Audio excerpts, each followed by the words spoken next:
Washington, U.S. President Donald Trump wants a Space Force, a new military service he says is needed to ensure American dominance in space. But the idea is gaining little traction at the Pentagon, where the president's defense chief, Jim Mattis, says it would add burdensome bureaucracy and unwanted costs. The Pentagon acknowledges a need to revamp its much-criticized approach to defending U.S. economic and security interests in space, and it is moving in that direction. But it's unclear whether this will satisfy Trump, who wants to go even further by creating a separate military space service. Defense Secretary Jim Mattis, who said prior to Trump's Space Force announcement in June that he opposes creating a new branch of the military for space, said afterward that this would require a lot of detailed planning. Andrew Harnick, The Associated Press file photo. The administration intends to announce next week the results of a Pentagon study that is expected to call for creating a new military command, U.S. Space Command, to consolidate space war-fighting forces and making other organizational changes short of establishing a separate service, which only Congress can do.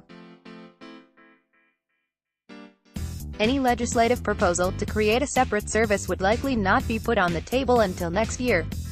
Mattis, who said prior to Trump's Space Force announcement in June that he opposes creating a new branch of the military for space, said afterward that this would require a lot of detailed planning. Mattis is allied on this with key Republicans on Capitol Hill including Sen.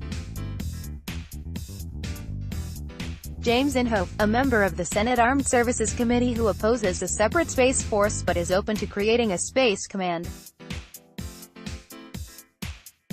The command would coordinate the use of space forces of existing services, such as those that operate military satellites, but would not be a separate service. Article continued below. Read more. Trump floats idea of U.S. Space Force in case a war breaks out in Earth's orbit. Trump announces plans for Pentagon to create U.S.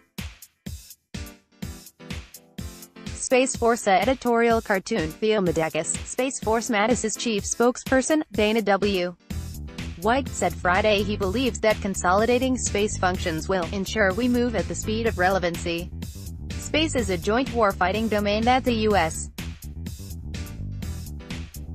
must dominate. Trump mentioned as recently as Tuesday that he had ordered the Pentagon to begin the process of creating a Space Force as a new branch of the military, but he did not repeat the phrase he used in June, a separate but equal service. That may open the possibility of the Pentagon proposing to establish a cadre of space experts that would be part of a Space Corps, attached to the Air Force rather than as a separate service. On Friday, Trump hailed the news that NASA has named the astronauts who will ride the first commercial capsules into orbit next year. "We have the greatest facilities in the world and we are now letting the private sector pay to use them," he tweeted.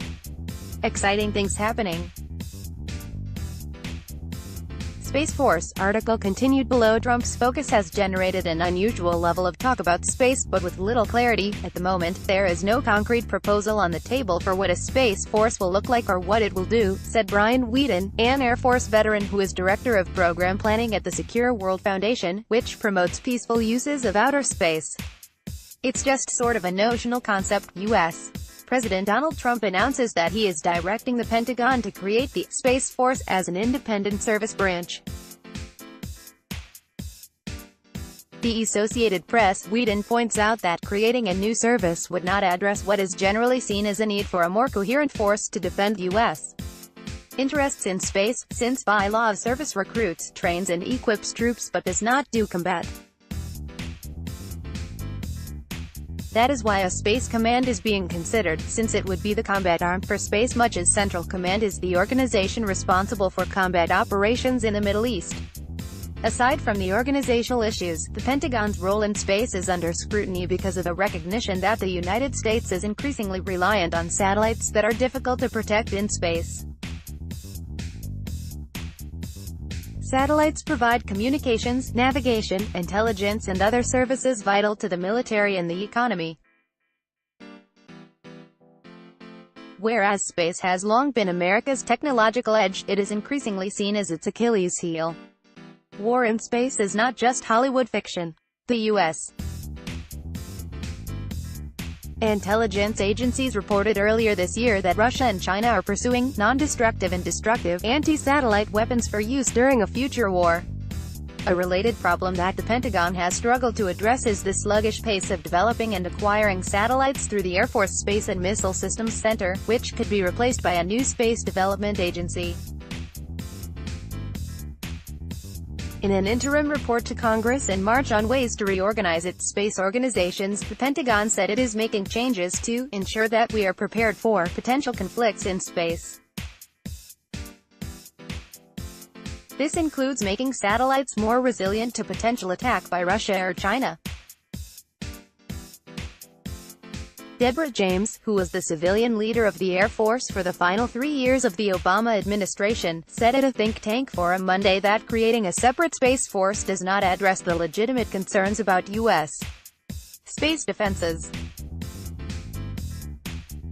One of the criticisms of the Air Force, which is the primary service responsible for military satellites, is that it devotes too little money and attention to space. If money is your issue, Space Force is not your answer, she said.